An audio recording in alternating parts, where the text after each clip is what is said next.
Hi అండి, welcome to Vaishu recipes. ఇవాళ video వచ్చేసి వినాయక చవితి రోజున చేసుకునే బెల్లం ఆవిరి కుడుములు ఎలా చేసుకోవాలో చూపించేస్తానండి. టైం లేనప్పుడు ఒకసారి ఇలా చేసి చూడండి, చాలా త్వరగా అయిపోతాయి. ఒకే పిండితోటి 4 నైవేద్యాలు అయితే తయారు చేసుకోవచ్చండి. చాలా త్వరగానే అయిపోతుంది. ఎంతో టేస్ట్గా కూడా ఉంటాయి. ఇవి 2 రోజులు కూడా నిల్వ ఉంటాయండి. వినాయకుడికి ఎంతో ఇష్టమైన బెల్లం ఆవిరి కుడుములు ఎలా చేసుకోవాలో పదండి రెసిపీలోకి అయితే వెళ్ళిపోదాము. స్టవ్ వెలిగించి కడాయి పెట్టేసి 2 టేబుల్ స్పూన్స్ నెయ్యి వేసేసుకొని, నెయ్యి వేడెక్కాక 2 టేబుల్ స్పూన్స్ పచ్చి కొబ్బరి తురుము వేసేసుకోవాలి. ఇలా పచ్చి కొబ్బరి తురుము వేసుకున్న తర్వాత ఫ్రై చేసుకోవాలి. ఇప్పుడు 1 గంట ముందు నానబెట్టుకున్న శనగపప్పు వేసుకోవాలి. ఇలా నానబెట్టుకోవడం వల్ల శనగపప్పు అనేది త్వరగా ఉడుకుతుంది. ఇలా 2 టేబుల్ స్పూన్ శనగపప్పు వేసుకున్న తర్వాత ఒకసారి కలిపేసుకోవాలి. ఇలా బాగా కలుపుకున్న తర్వాత చిటికెడంత ఉప్పు వేసేసుకోవాలి. 1/2 కప్పు నీళ్లు వేసేసుకొని ఒకసారి కలుపుకొని మూత పెట్టేసి 3 నిమిషాలు మీడియం ఫ్లేమ్లో ఉడికించుకోవాలి.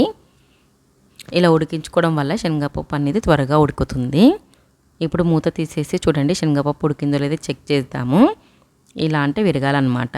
చూడండి, శనగపప్పు అయితే ఉడికిపోయింది కాబట్టి ఇప్పుడు 3/4 కప్పు బెల్లం తురుము అయితే వేసుకుంటున్నాను. మీరు స్వీట్నెస్ ఎక్కువ తినే పని అయితే 1 కప్ బెల్లమైనా వాడుకోవచ్చు. ఇలా బెల్లం వేసుకున్న తర్వాత కలుపుకోవాలి. బెల్లం కరిగితే సరిపోతుందండి, ఏ పాకం రావాల్సిన అవసరం లేదు. ఇలా బెల్లం అంతా కరిగిన తర్వాత ఏ కప్పుతో అయితే బెల్లం తీసుకున్నామో అదే కప్పుతోటి 1 కప్పు బియ్యం పిండి అయితే తీసుకోవాలి. ఇది పొడి బియ్యం పిండి అండి, మీరు కావాలంటే తడి బియ్యం పిండి అయినా వాడుకోవచ్చు. ఇలా బియ్యం పిండి వేసిన తర్వాత ఉండలు లేకుండా బాగా కలుపుకోవాలి.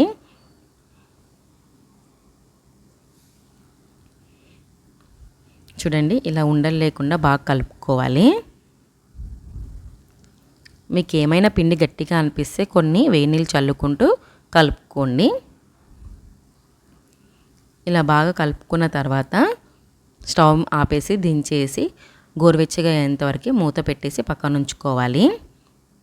గోరువెచ్చగా అయిన తర్వాత 1/2 టేబుల్ స్పూన్ ఇలాచి పొడి వేసేసుకొని చేతికి నెయ్యి అద్దుకుంటూ చపాతీ ముద్దలాగా చేసుకోవాలి. మీకు ఇక్కడ కూడా పిండి గట్టిగా అనిపిస్తే వేడి నీళ్ళు చిలకరించుకుంటూ చపాతీ ముద్దలాగా చేసుకోండి. పిండి వచ్చేసి చూడండి, ఇలా చపాతీ ముద్దలాగా అయితే చేసుకోవాలి. ఇలా చేసుకున్న తర్వాత ఇప్పుడు మనం చిన్న నిమ్మకాయ సెంత ముద్ద తీసేసుకొని ఫస్ట్ షేప్ అయితే చేసుకుందాము. అప్పాల షేప్ అండి. ఇలా ఒత్తుకుంటూ చేసేసుకోవాలి. అప్పం అయితే రెడీ అయిపోయింది. ఫస్ట్ షేప్ వచ్చేసి ఇలా ఒత్తేసుకున్న తర్వాత ఒక ప్లేట్లోకి తీసుకొని పక్కన ఉంచుకుందాము. ఫస్ట్ నైవేద్యం అయితే రెడీ అయిపోయింది.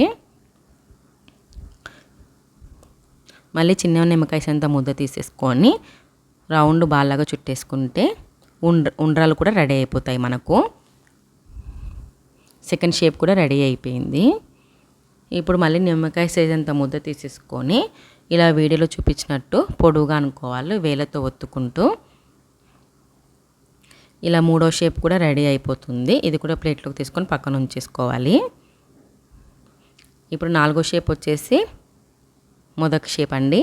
చిన్న నిమ్మకాయ సంత ముద్ద తీసేసుకొని రౌండ్ బాల్లాగా చేసుకున్న తర్వాత మొదటి షేప్లో అయితే చేసేసుకోవాలి. వీడియోలో చూపించినట్టు విధంగా ఇలా వీడియోలో చూపించినట్టు విధంగా చేసేసుకోవాలి.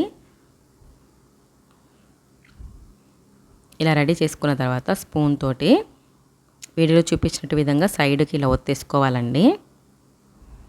ఇలా రౌండ్గా ఒత్తేసుకుంటే మనకు మొదటి షేప్ కూడా రెడీ అయిపోతుంది. 4వ ప్రసాదం కూడా రెడీ అయిపోతుంది మనకు. ఇలానే అన్ని షేప్లు చేసేసుకొని ఒక ప్లేట్లోకి తీసుకొని పక్కన ఉంచుకోవాలి అన్నీ. ఇలా అన్ని ప్లేట్లోకి తీసుకొని పక్కన ఉంచుకున్న తర్వాత ఇడ్లీ ప్లేట్ తీసేసుకొని ఇడ్లీ ప్లేట్లకు నెయ్యి రాసేసి మనం చేసుకున్న కుడుములు వచ్చేసి ఇడ్లీ ప్లేట్లో పెట్టాలి. వీడియోలో చూపించినట్టు విధంగా ఇలా పెట్టేసిన తర్వాత స్టవ్ వెలిగించి ఇడ్లీ గిన్నె పెట్టేసి దాంట్లో 1 గ్లాస్ నీళ్లు పోసేసి నీళ్లు బాయిల్ అవుతున్నప్పుడు మనం రెడీ చేసుకున్న ఇడ్లీ ప్లేటు ఇడ్లీ గిన్నెలో పెట్టేసి మూత పెట్టేసిన తర్వాత సిమ్లో ఉంచేసి 15 నిమిషాలు ఉడికించుకోవాలి. 15 నిమిషాల తర్వాత చూడండి బెల్లం కుడుములు రెడీ అయిపోయాయి. ఎంత చక్కగా ఉన్నాయో కదా. ఇడ్లీ ప్లేట్ తీసేసి ఇంకొక ప్లేట్లోకి సర్వింగ్ చేసుకుంటే అంతేనండి. వినాయకుడికి ఎంతో ఇష్టమైన బెల్లం ఆవిరి కుడుములు అయితే రెడీ అయిపోయాయి. ఒకే పిండితోటి 4 రకాల నైవేద్యాలు అయితే రెడీ చేసుకున్నాం కదా. చాలా త్వరగా కూడా అయిపోతాయండి. మీరు కూడా ఈ వినాయక చవితికి ట్రై చేసి ఎలా వచ్చాయో కమెంట్లో చెప్పండి. వినాయకుడికి ఎంతో ఇష్టమైన బెల్లం ఆవిరి కుడుములు అయితే రెడీ అయిపోయాయండి. ఇప్పుడు 5వ ప్రసాదం వచ్చేసి శనగల ప్రసాదము. ఎలా చేసుకోవాలో చూపించేస్తాను పదండి. ఫస్ట్ కుక్కర్లోకి 5-6 గంటల ముందు నానబెట్టుకున్న శనగలు ఒకసారి కడిగేసుకొని కుక్కర్లోకి అయితే వేసుకోవాలి. శనగలు మునిగేంత వరకు నీళ్లు పోసేసి కొంచెం ఉప్పు వేసేసిన తర్వాత మూత పెట్టేసి 5-6 విజిల్లు వస్తే సరిపోతుందండి. శనగలు అయితే ఉడికిపోతాయి.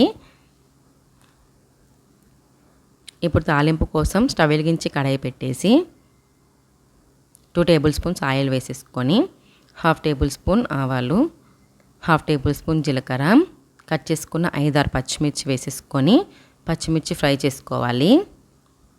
కొంచెం కరివేపాకు వేసుకొని ఫ్రై చేసేసుకున్న తర్వాత 1/2 టేబుల్ స్పూన్ పసుపు వేసుకొని ఫ్రై చేసేసుకోవాలి. ఇప్పుడు ఉడికించిన శనగలు వేసేసుకొని హై ఫ్లేమ్లోనే కలుపుకోవాలి. ఉప్పు సరిపోకపోతే చెక్ చేసుకొని ఒకసారి ఉప్పు వేసుకోండి. నైవేద్యం కాబట్టి చెక్ చేయొద్దు కాబట్టి కొంచెం సాల్ట్ వేసేసుకొని బాగా కలుపుకోవాలి. తర్వాత 2 టేబుల్ స్పూన్స్ పచ్చి కొబ్బరి తురుము వేసేసుకొని హై ఫ్లేమ్లో 1 మినిట్ కలుపుకుంటే సరిపోతుంది. ఒక బౌల్లోకి తీసేసుకుందాము. అంతేనండి, 5వ ప్రసాదం శనగల ప్రసాదం కూడా రెడీ అయిపోయింది. ఎంత త్వరగా చేసేసుకోవచ్చండి ఈ 5 నైవేద్యాలు వచ్చేసి. మీరు కూడా ఈ వినాయక చవితికి 5 నైవేద్యాలు ట్రై చేసి ఎలా వచ్చాయో కమెంట్లో చెప్పండి. నా వీడియో కనుక నచ్చితే ప్లీజ్ లైక్ చేసి సబ్స్క్రైబ్ చేసుకోండి. Thanks for watching. పక్కన బెల్ ఐకాన్ కొట్టండి. బాయ్.